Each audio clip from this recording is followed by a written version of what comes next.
Ho! Dumelang abshengi kimatekwane. This is Andile Andries Ndlovu, founder and director of Azande Holdings Group, a media and communication group of companies based in Devon. And this is a Campus Vibes essay. This is our page that we established on the behalf of everyone that's to share information. So I promised that I'm going to be doing a live video based on businesses, people that are in business. Sanbona, can I see people? I'm seeing a lot of people are coming in. I'm seeing a lot of people that are coming in. Just greet and say hi. Here, go my comment. I'm just seeing more people and more people are coming in, but there's no hi reaction. Can I see my reaction? Can I see my comments just to see what I have abantu who are active? Go page late. Thank you so much, Bafwetu, for following our page. We nearly close to 40,000 followers, over 25k likes. Thank you so much. What I'm about today is to promote our business, abantu bakithi, because they've been a huge cry that I'm only putting up few businesses in our page. I'm not putting everyone in our page. This page, I believe that it's for everyone. It's for you guys. It's for everyone. So, page daily. So if you have your business or if business is not going well and you're facing a challenge, share it with us. And how can we come to your aid? How can we assist? Which is because we promoter what this is a business. And we have so many people that you have promoted in this page, and they've done so well. I'm a business abakwazi ukuthi ekhule ngoba sakwazi sikwazi ukuthi siba promote. So now this might be your chance as well for your business to be promoted. This can be your chance as well ukuthi business yakho ukuthi ikwazi ukuthi ikhule. So I'm inviting you ukuthi come along, share with us ukuthi business yakho yini, yenzani business yakho, based kephi. And then thereafter sizotshela abantu, even if you can write shortly like my comments in there, this is my business. Abantu bazobona. We have got abantu abang inboxile from Esihlahla. We've got abantu from Stenga as well, who are in poultry and farming. We've got abantu who are in Johannesburg as well. They're doing amategu. Just scroll the page later, and we've got abantu abanye who are doing graduation gowns. That's similar business as we are doing here Azande, but it's not a problem because we are African people and we have to be a competition here tonight. We have to have a competition. So think about with businesses today. I'm not fighting Ramaphosa. I'm not fighting Begitele. I'm not fighting any of those people. I am not about those people. Those people are useless to me. So it's pointless discussing the bayazo, but rather is to encourage our people to engage into business, is to encourage our people to engage into businesses. Yes, business is not easy. Business is not child's game, but there's nothing that is easy in life. Nothing ever comes easy. So I go just easily like that. So that's why it's important that any person, you have to be involved in business, do something that is business related.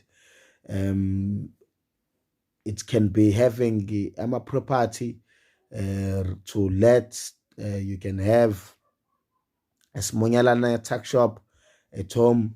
You can have anything that you're doing, even if it's an extra job that you're doing. Probably, let's say you're working from 8 to 4, then after 4 to 12, there's this business that you're doing. Because you see, for us to be economically emancipated, we do not have to have one stream of income, but we have to have multiple streams of income. Okay, let me tell you what I do.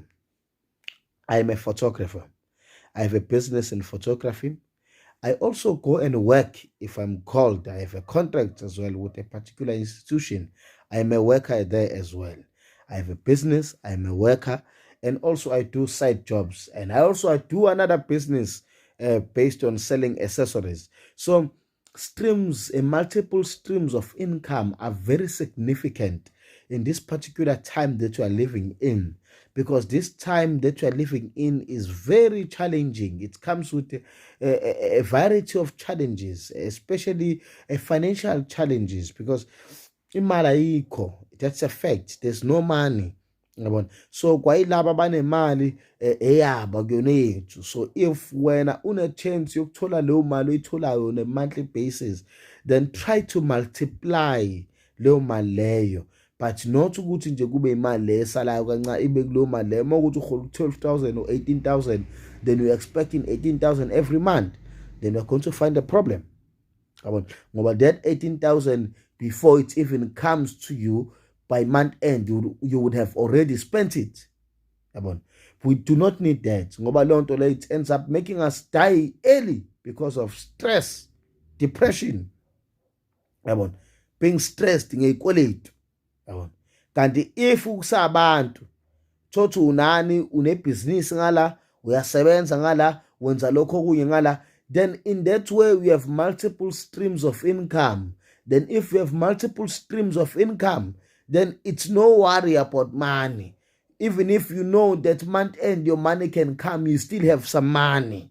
You see, this thing of saying you're waiting for month end so that you can get money is the very same thing that's making you to be worried. It's the very same thing that's giving you stress. It's the very same thing that's making you to be depressed.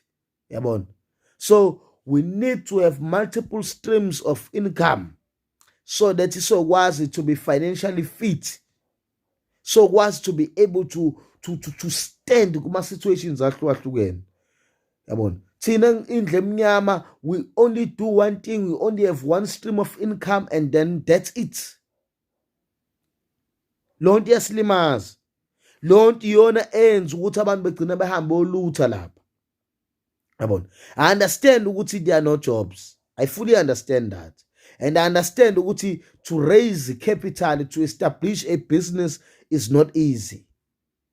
But you can start your business with 10 rand. You can start your business ngemali encane. You do not need millions and millions of rands to establish a business. Let me tell you, you see, 2016 in UKZN Howard College, when I established my business, Res Pagat, ngaliqala ngemali encane, mhlambe ngo-50 rand. But lelo business in months, few months, lakwazi ukugcina selistocka ngo-12,000, 15,000 rand every day. Istock isihamba. People who studied in Howard College, UKZN, they will tell you about my business that started operating in Elson May. To an extent, ukuthi ngase ngodayisa ecampusini phezulu. It was making money.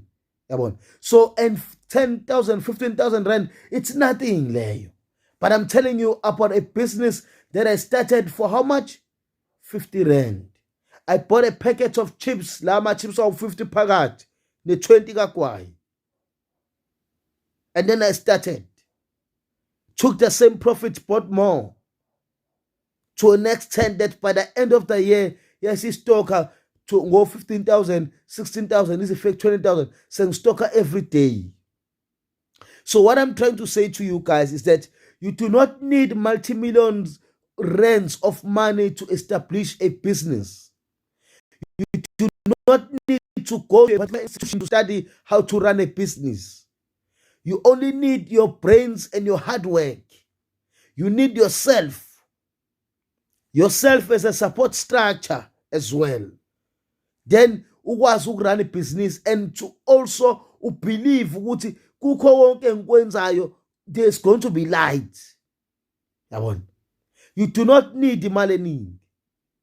This thing of saying ngiyosebenza kuqala mase ngisebenzile mase ngiyaresign emsebenzini mase ngiyaqala ke ngithatha imali that I've used ukuthi ngiresign ngayo ngiyoqala ibhizinisi, that's crap.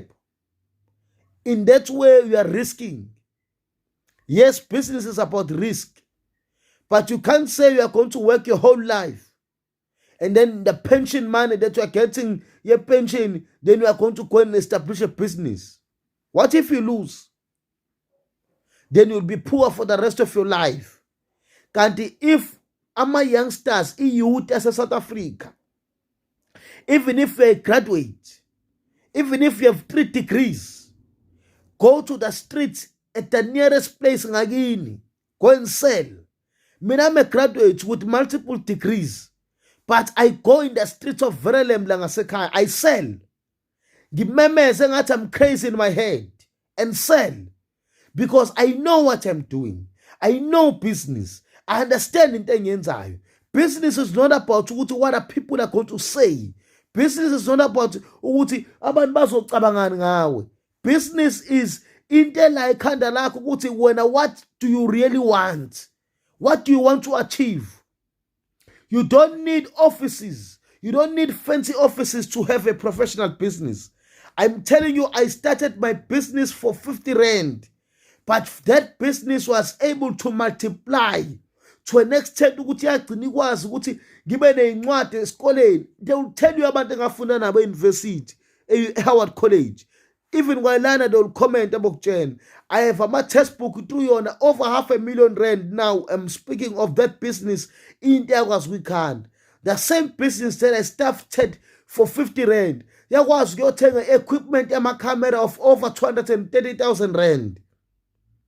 The same business, 50 rand business, was able, I'm telling you about me, the same 50 rand business I started, it was able to buy an equipment camera of over 230,000 rand.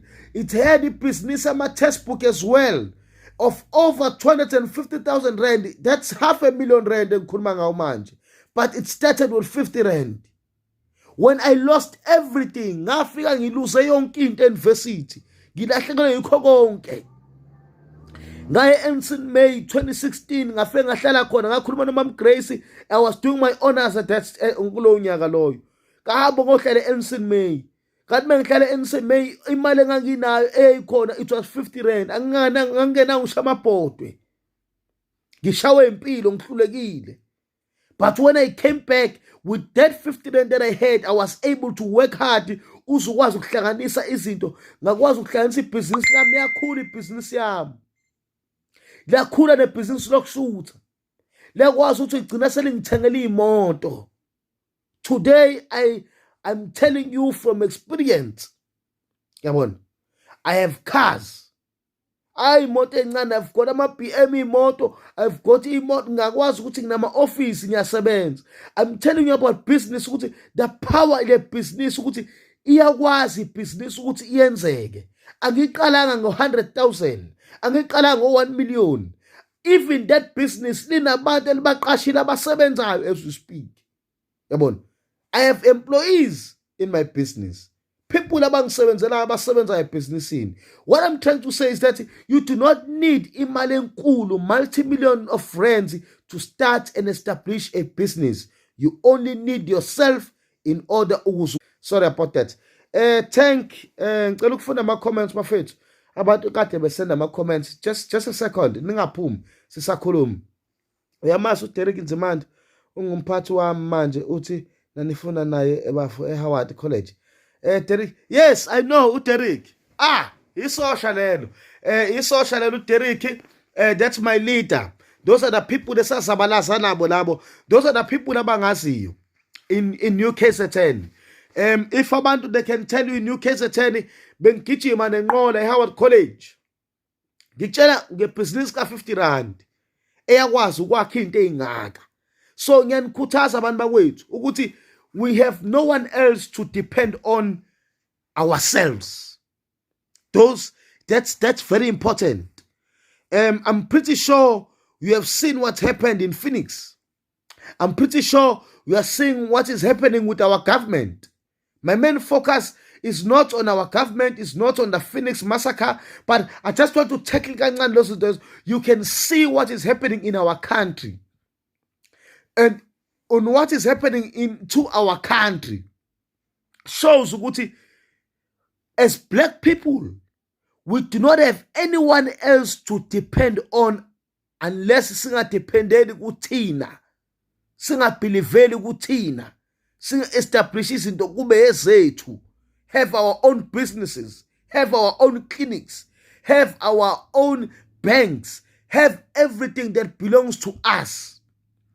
When Steve Biko said this, and even if we read it in books when we speak of black consciousness, ideologies of a black consciousness, siyayifunda lezi zinto siyibuke as a game, siyibuke as izinto unbelievable, or siyibuke as izinto that are undoable. These things are doable. These things can be able ukuthi ikwazi ukuthi zenzeke. Yabona, singakwazi as African people to reclaim our economy, reclaim our resources, reclaim everything ongwethu, not through violence, not through looting, not through fighting, but through ingqondo.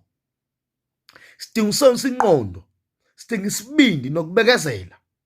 Let me tell you, amandiya afika la eningizimu, afika ezogawula umoba. But abantu abasuka lendiya balethwa la ngogandaganda, bafika la bezogawula umoba. Namhlanje bona abayingxenye abantu abalida i-economy. What does that tell you about the Indian community? It tells you ukuthi those people are working hard.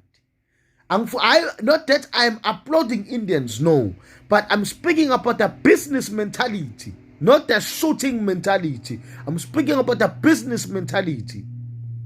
They can be able to work hard. They can be able to support each other.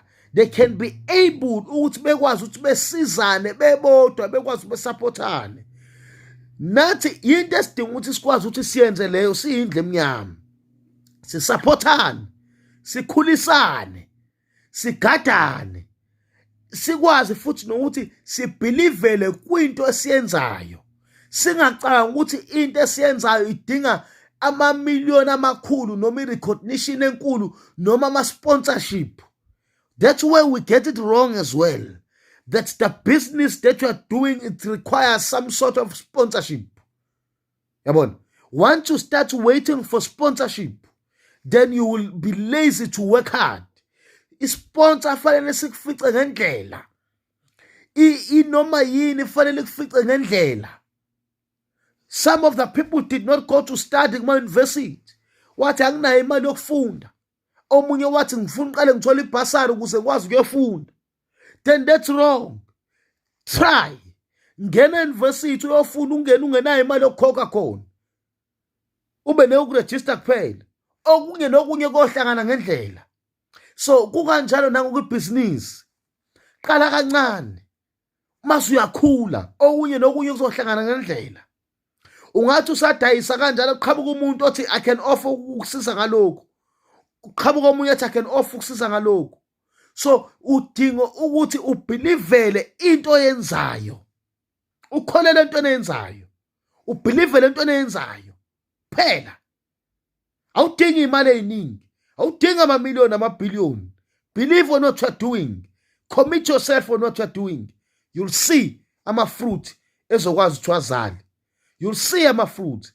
So if you're a graduate, you are unemployed, uhlezi ekhaya, please don't do that. Go and do something. Ngoba uzohlekisa ngemfundo yethu. Uzohlekisa ngamajazi ethu lawa. Sawasebenzela kanzima lamajazi. Yabo.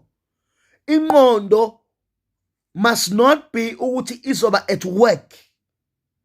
Ingqondo must not be izoba khona when you are writing a proposal, applying for a particular funding.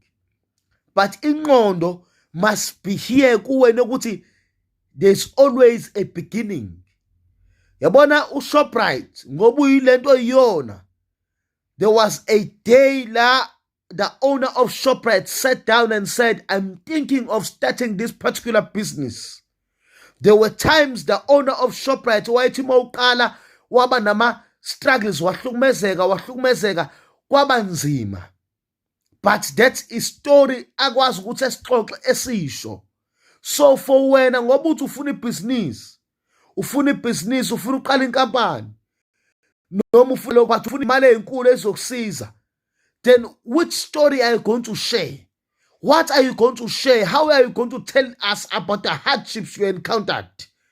Yabona, mina ngoba ngimtshela about me myself, my business journey. My business journey was never easy. My business journey, even now, it's not easy. But I have a story to tell of all the experiences I've encountered.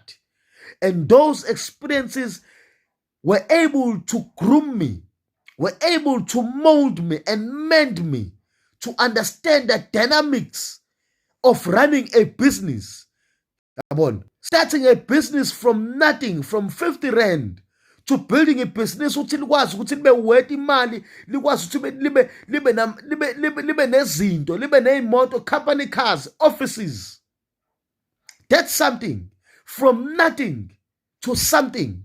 So that is where you need to come from as well. From nothing to something. Because if you say you are waiting for government to help you, then you are, when ufuna ukusuka from nothing to something, ufuna ukusuka from nothing, say straight away, with no story, with no testimony, with nothing, ugxume phezulu, then uzobuya kanzima lapho.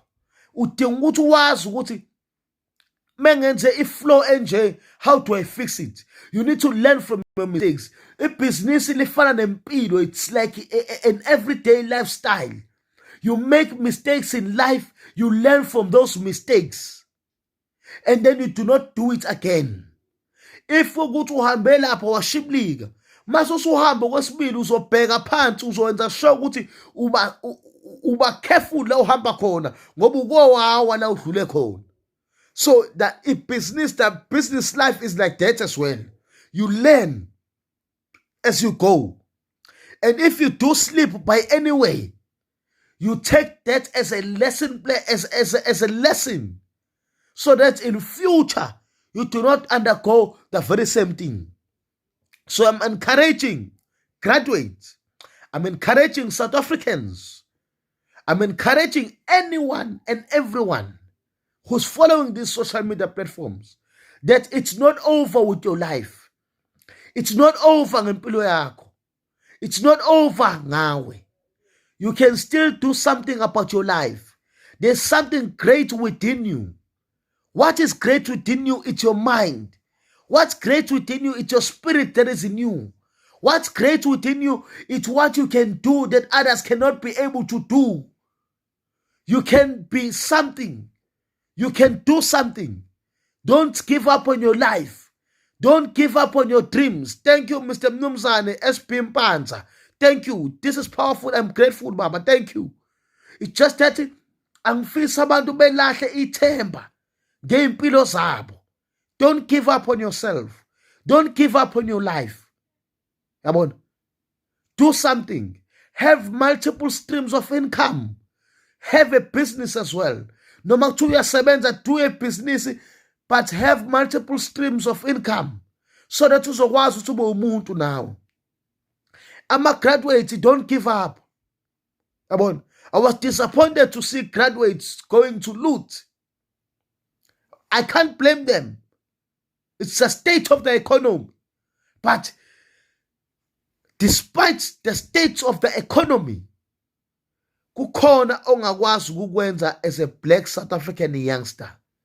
And I believe, even if you're not a youngster, you can. Even in churches, there's something that you guys can do. Nikwazi futhi nitshene nabantu ukuthi ibhizinisi alidingi imali enkulu, alidinga ama-million. Lidinga wena, ingqondo yakho, nokuhlanipha kwakho.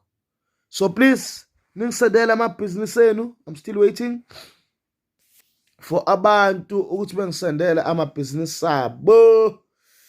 Yebo. Ngithanda abantu bakwethu nonke. So ngiyanicela bafowethu, never give up on your dreams. Yes, nango omunye ubaba la. Yes, organization and it's assisting abantu. Yes, if ukuthi you're establishing an organization, a non-profit organization, you can make a living through a non-profit organization. An organization that hopes to assist abantu. You can establish an organization in your community to assist abantu. Yabona.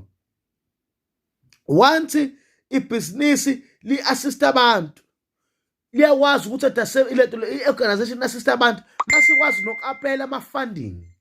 Then in that way, wena as u-director walelo bhizinisi uzokwazi ukuthi wenzeni, ugcina usune-monthly payment yakho as the director of that particular organization. But ningaqala ama-organization ngoba nifuna ukuzakhela amathuba omsebenzi, but ulokuthi nikwazi ukuthi nithole imali. Cha, i-organization yokusiza abantu. Then wena-ke ngenxa yokuthi phela unomndeni odinga ukuthi ufide nawe usuyasizakala lapho. Ngiyabonga Tank. Business needs your courage, my brother. It also needs capable person or people who are willing to sacrifice. My brother, thanks. Thank you so much, Tank. Yes, indeed. Business requires a capable person. I believe abantu ba-capable, although sidalwe ngokuhlukahlukana, some people badalwa ukuthi beyosebenza, beba abasebenzi, abanye badalwa ukuthi bebe osomabhizinisi. But to our people who believe that entrepreneurship ikubona or ba-businessly minded and ba-capable, udinga ukuthi-ke ku-sacrifice. And you are right, mfowethu, you need to sacrifice. If you have to be willing to sacrifice. You have to sacrifice in business. You have to do whatever it takes. If ukuthi wafanele uzame ugaxe ngamadolo, mekuthi ngamadolo akugaqeke bambe ngamazinyo, uzame ziyakhona. Don't give up. But the fruits that you will bear after that ayokujabulisa, kuyoba intokozo, kuyoba injabulo ya forever. Yabona, because ibhizinisi linama up and downs, ona Mr. Tank, but liyafana njenga yonke into. At work, at times it requires you to be capable, and it also requires you to be able to make some sacrifices. So it's like that. It's part of life. Ingxenye yempilo. So that's why I encourage our own people to engage into business, but not to say ukuthi bazo engage into business, they require the government to assist them with a particular financial aid in order for them to establish that particular business. Then on that note, I'm against it. Once you start requesting for government to assist you in establishing your business or in developing your business, then you are out. At least establish that business. Let it operate.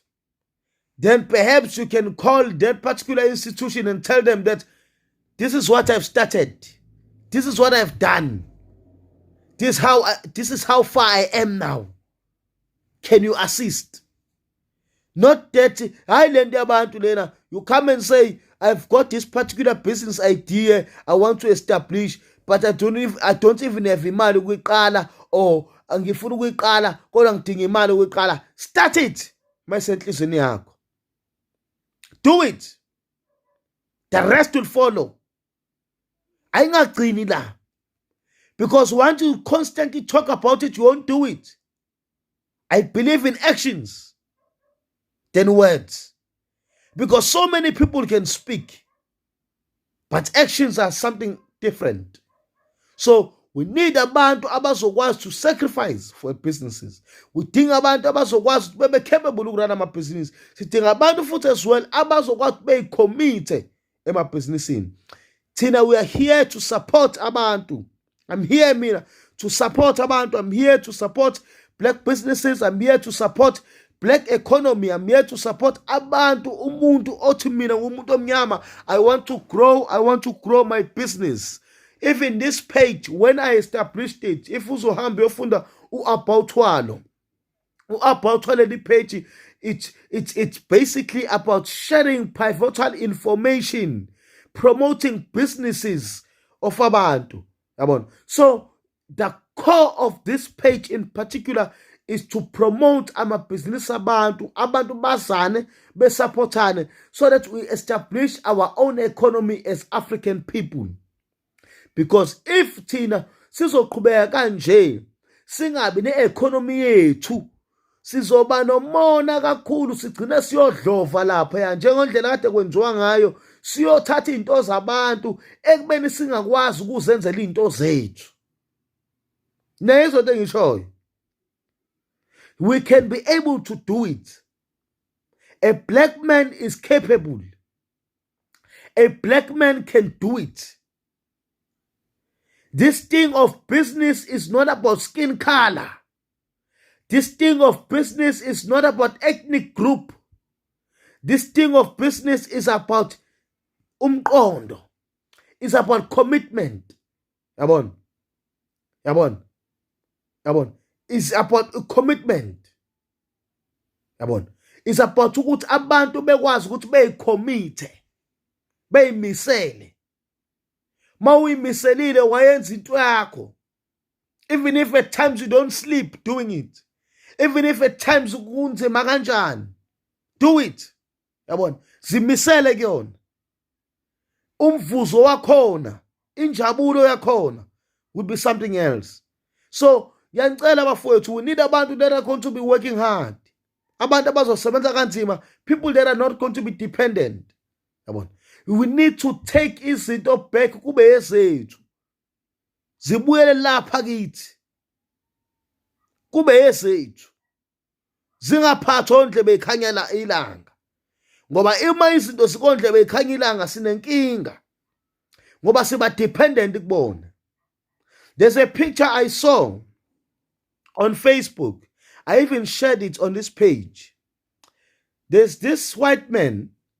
He's in a store on a Pick and Pay, and then ishalo for the lehlala or lettuce or cucumber, fridge. Is it the rest of some perishable? It's empty. And then usati, excuse me, there's no food. Farmers are being killed. Okay, I'm not against killing of. I'm not condemning, or I'm not condoning. Sorry, killing of farmers in farms. I'm not condoning that. But this thing of being dependent on those people is the one worrying me. When that man said there's no food in South Africa, all farmers have been killed in the farms. So thina sithola ukudla kubona, asikwazi ukuyitshalela thina ukudla. Anawo ama-skill nina ukuyitshalela ukudla, nihambe niphinde niyodayisa. Nidle emnyama. Nakhu la komashu la, ngoba kade nje kuleli sonto kade abantu beluthile, abantu bebeyibhakela izinkwa emzini yabo. Mase betshela abantu ukuthi bezothenga. That's the kind of economy we need. Our own people buying bread from other black people. Our own people buying spinach from other black people. Our own people buying ingubo zokugqoka from our own black people. But now, kuleye ingubo, we need to be very critical as well, because iningi leke ngama-brand le. And igcina idlala ngathi.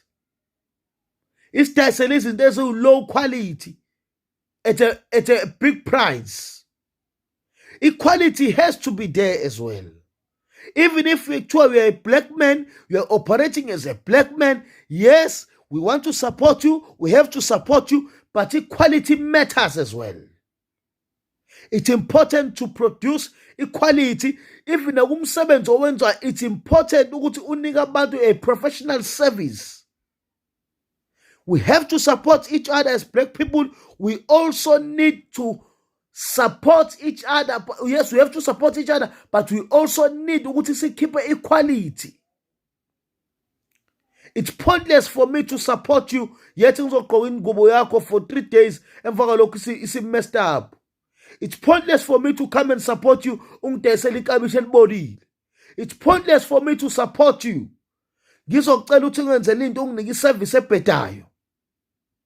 We need to treat our businesses as African people professionally, deliver a professional service to abantu. Be professional by all means. Njengoba these chain stores do, ngoba these other races do with their businesses. Yes, Tank. The fruits after. Yes, after ngiyabonga mfethu ngizolala ngifunda something kuwe. Thank you. You are my follower. Ngiyabonga mfethu, ngiyabonga baba, ngiyabonga mfethu. Yes, ngiyabonga Tank, ngiyabonga mfethu. Ngiyakulandela nami kakhulu. The reason we support RET, radical economic transformation, inclusive economy. Yes, ba supporter radical economic transformation. Okay, RET, Mr. Tank, it's a political somehow ideology put together by then the team kaNxamalala nama social amanye.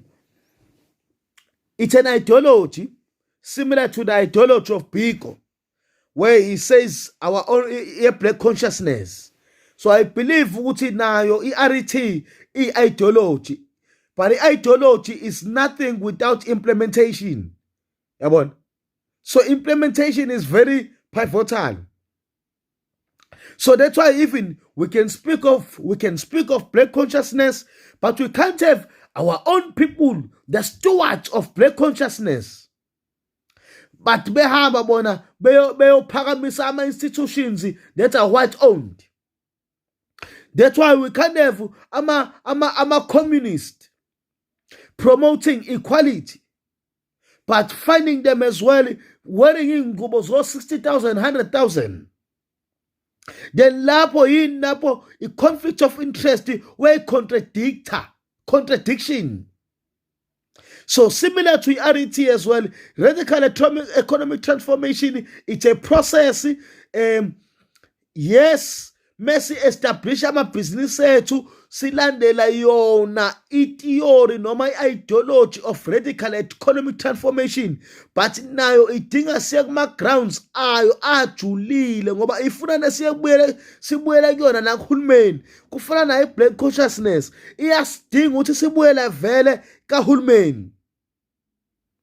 Yabo, idinga ukuthi sibuyele kuyona back lento kahulumeni. Ayikho into engabuyeli kuhulumeni back masibuyela ngezinto ezini ezama ideologies. Ngoba it's something that is there. Yabona, ekhona lapha yana abayikhulumayo abangayifaka into action. Kanti thina sidinga action manje. Yabo, sidinga ukuthi siphakame siye phambili. Ngoba uma siqhubeka sicindezeleka kanje, sizoqhubeka sidlala amandiya. Yabo, sizoqhubeka sidlala amandiya. Soqhubeka sidlale ondlebe ekhanya ilanga. I have people who can attest, mina bekutshela ukuthi these people, they have never loved us, they will never love us.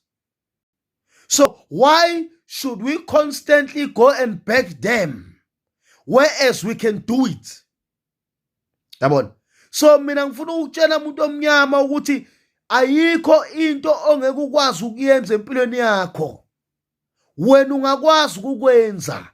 You can be able to do it. Even kulezi itolo lezi ekuthiwa permanently closed because of looting. Black people must go there. Our own black people, they must go there, take over the economy. They must run their businesses there. They must take over, open a huge shop and start supplying ukudla abantu. Yabona, bedayise. Okay, sina itokfela eSouth Africa. Itokfela a one scheme esenza imali enzima kabi amongst abantu bamnyama. But as black people, indlela itokfela esiphethe ngayo even ama youngsters awafuna ukuba involved siza abantu abadala kuzona. Ziphathwa nje ukuthi kuhambe kuyothenga ukudla ama rice kubenefite lo muntu ophethe istokfela emva lokho sekuphelile. Kanti imali estokfela imali ehlala unyaka wonke. Lo mali le ingathathwa iyokwenza i-invest yenze ibhizinisi elinye libe successful iphinde ibuyele back estokfeleni sine profit. But thina sithuli nje asikwazi kuba nemiqondo kanjalo ehlakazekile ukuthi sikwazi ukuthi sicabanga ukuthi istokfela mesikwazi ukuthi sikwazi kuba no 1.6 million ekupheleni konyaka noma phakathi nonyaka. Shuthi u500,000 singakwazi ukuthatha siyovula umhlaba omkhulu lapha sobuyele sitshale sitshale bona labo mama bestokfela behambe bo supply emarket lapha lento etshaliwe laphana imali ibuye back estokfeleni bekwazi kuba nama salary every month bephinde bebe ne business operator bephinde futhi ekupheleni konyaka bethola ukudla. Yabona? So into esingakwazi ukuyenza ngeyo imali khona kuthina abantu abamnyama. Ngeke abelungu behambe ovula amamoli eindaweni zabantu abamnyama mekuthi imali asinayo thina. Sibaningi futhi thina abantu abamnyama. Yabona? We as black people, we are the ones esinayo hayi ukuthi sinama million but thina sine buying power. We buy, we consume. We are consumers. So we need to start consuming from each other. Yabona? But once consuming from each other, we need ukuthi kube kanjani sinikane quality. Yabona? Ngiyabonga Makolisho. Yes, baba ngiyabonga mothi ngiyayazi engikhuluma. Yes baba, umuntu usejulele kakhulu lento for years. Ngiyabonga Makolis. Can you lecture us more about formal and informal economy? You seem to understand these things. I've read more data. Oh, siyabonga baba. Siyabonga. Ama economy now ahlukahlukene kakhulu umlungu wami. Yabona? Ama economy ahlukahlukene kakhulu. That's why township economy they somehow put it as informal economy. Yabona? But that economy is very deep. That economy yona phethe. That's why abantu bokufika ubabona behamba no blanket lapha ngakini bambe kweleta isomama. Bebuye bezocollect ama-end. That's why izitolo ezinkulu especially zisenza every month end kuphela inyanga ngoba informal economy has imali. Yabona? Inemali eningi. Ilapha emakhaya lapha emalokishini. Why informal economy inemali eningi? It's because kuna laba bantu laba akubona abantu abathi badependele imali ukuyithola month end phela. Emalokishini endaweni ehlala kusona kunomuntu ohola every day, kunabantu abahola every day othola imali yakhe zonke izinsuku. O prepared ukuthi spende lo mali futhi. Ngoba kusasa uzoyithola enye. Kunohola every week. Every weekend uyayithola imali yakhe. Uyayisebenzisa. Iyahamba. Uprepared ukuspend. Khona uyayithola every fortnight. Iyahamba futhi uyayisebenzisa. Mase bayakhona uyithola every month. So we have got three types of people in the informal economy. Nangakini bakhona. Ingena every day. Ingena every week. Ingena every fortnight. Ingena every month. Yabona? Imali ihlezi ingena ngendlela ehlukahlukene kubona. Yabona? Ingena kubantu ngezikhathi ehlukahlukene. That's why abokufika insha ama-tax shop abo mase indaweni zethu esemalokishini esurvive kangaka ebantsopo kangaka. Why athola lama streams eyimali they never go alukho usuke kuthiwe ku quiet ezitolo zasemalokishini ngoba imali ingena insuku zonke and laba bantu bayaspend imali bala. umuntu oshaya isicapha eTexini noma udrive eTexini uyaspenda noma yinini, uyazi kusasa uzoyithola enye. Mase siza kwi-formal economy, formal economy siza ku-economy ehleliwe, iyazisho nayo iphrase yalo noma ilento lena iyayidefine kwayona, yabona. I-economy esuke isihleliwe leyo, yabukisiswa, enama-stage ukuthi izosebenza kanjani, ene-budget ukuthi isebenza kanjani. Informal economy, abantu baku-informal economy baspenda noma yinini methanda kanendaba. Engawudla 100 rand wakhe uqede namhlanje, kusasa uyazothola omunye futhi angayidle iqede, ngisho kuthiwa kusasa iyazi ngethole lutho akanankinga. But amongst low group yabantu khona ozothola imali lapho, uyabona. So lezi zinto lezi sidinga ukuthi sikwazi I'm so sorry guys, I was distracted. I'm so sorry. Yes, bengisaqhubeka ngisakhuluma ngelento lena, informal economy and formal economy. And then informal economy, labo bantu labo, those people are mostly people that are taxed by government, yabona. Those people into yabo yonke iqondile, abantu abahola monthly, abantu abathexwayo, abantu ababanjelwa provident fund, abantu ababanjelwa yonke into. Those are the people esibafaka as a working class, the middle class, yabona. Unlike abantu abaku-informal economy, abantu abasebenza komakhawashi, abasebenza ey'tolo, abasebenza endaweni lana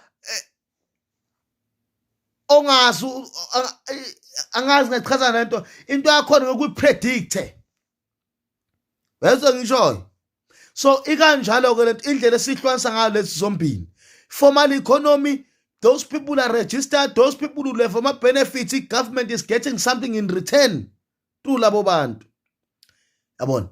Informal economy, yes, government uyathola something in return, but it's indirect, yabona.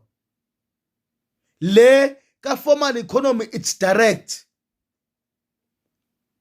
Kodwa at the very same time bakwazi ukuthi begcine bekwazi ukuthi benefit. Ubani ugovernment obenefita ubani kwi-formal economy.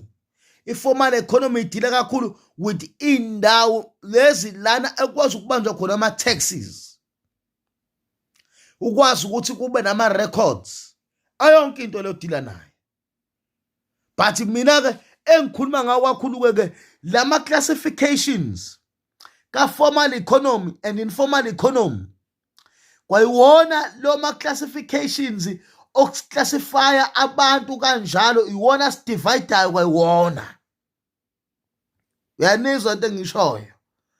Ngoba okwi-formal economy uyibone ngcono kunalo okwi-informal economy. Kanti thina sidinga ukuthi sihlangane, sibe imbumba, sibe into eyodwa, sibambisane, sisupportane. Support loku informal economy, support loku formal economy. At the end of the day singaba ndawone. Hayi ukuthi kube khona ohlukanisa omunye nomunye, then indethu sesiyalimazana, then indethu sesiyashiyana endleleni, yabona. So mekhona omunye othanda ukubuza, anginankinga, I'm open. Nibuza nje bafowethu. I-Campus Vibes SA le, a member of Asante Holdings Group. Sengizovala lo live, ngekude nje. Sengizovala bafowethu. Sengizovala. Any question? I'm seeing more people are coming in. Imbuzo nje kuphela manje bafowethu, ngifuna ukuvala manje. Naba abanye babhalele la, Nkosi. Okay. No, uku-register company. Khona ubuza about registering a company. I do assisting uku-register company. Ilula futhi labo uku-register company.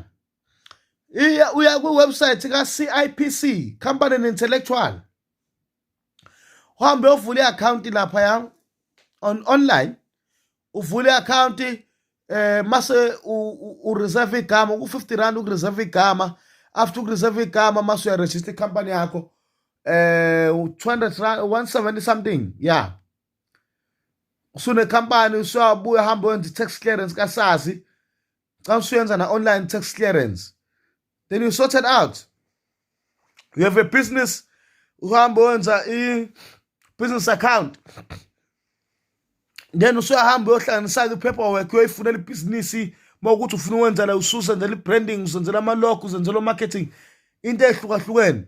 But uma ufuna ukwazi nangebhizinisi, I can assist ngalo, amabhizinisi ngisebenza ngawo, anything singakhuluma, yabona. Leave politics aside, leave these clowns of politics aside. Let's speak izinto ezokwazi zisize thina zisikhulise. Ngizobuya ngo9, ngisafuna ukuthi ngicharge ngidle mase ngiyabuya bafowethu, ngiyanicela. Ngiyanithanda kakhulu. Ningawashiya ama comments akhona amanye engisakwazi ukuqhubeka ngiwafunda, kodwa ngiyacela nje ngizobuya, ngiyabonga kakhulu. Bye khona osabuka lana umpunzi Makholiso. Siyabonga bafowethu. Andile Andries Ndlovu of Asante Holdings Group, Chief Ndlovu. Bye.